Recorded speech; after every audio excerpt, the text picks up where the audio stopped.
Good day, Traders Eye community. Ang topic natin for today is Kill Zone or ICT Kill Zone Philippine Time.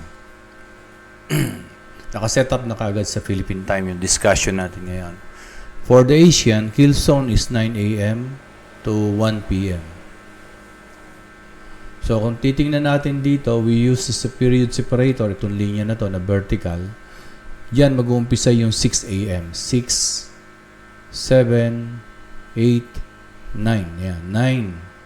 9 a.m., 10, 11, 12, 1. Ayun, ulitin ko 6, 7, 8, 9, 10, 11, 12, 1. So, yun yung Asian 9 a.m. to 1 p.m.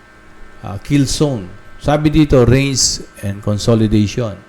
Pero hindi naman ibig sabihin, yan yung laging mangyayari. Yan yung mga pwedeng mangyari during Asian. As you can see dito, hindi yun ang nangyari. There is a consolidation, pero merong big move kaagad. So that is for the Asian, ano?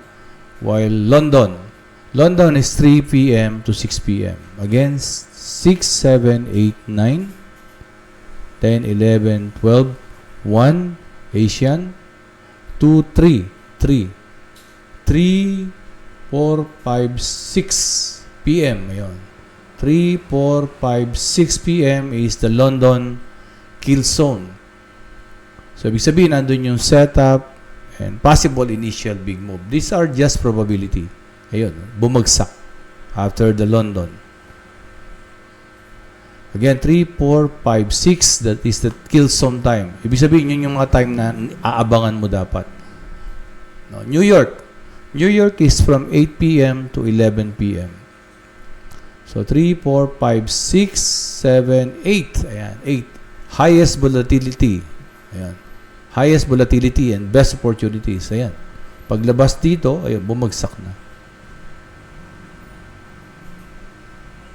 3, 4, 5, 6, 7, 8, 9, 10, 11. Until here, yung New York kill zone. While for the London close, profit taking. So, this is 11, 12, 1. Ang ganyan, profit taking. Usually dyan nagre-reverse. Pero hindi naman lagi. Katulad nito, hindi nag-reverse. Nag-flat lang. For the next day, Asian na sideways. Ayan, sideways siya. Diba? So, from here, nag-sideways na siya. Nag-sideways na siya rito. Diba? From here, nag-sideways na. And then, the following day, gano'n na naman, ano? 6, 7, 8, 9, 10, 11, 12, 1. Ayan. Pansin natin, halos sideways. Kaya lang nagkaroon ng breakup structure dito. And dito, wala siyang pansinin nyo, itong the whole day na to, wala siyang reversal. This is just a guide and probability.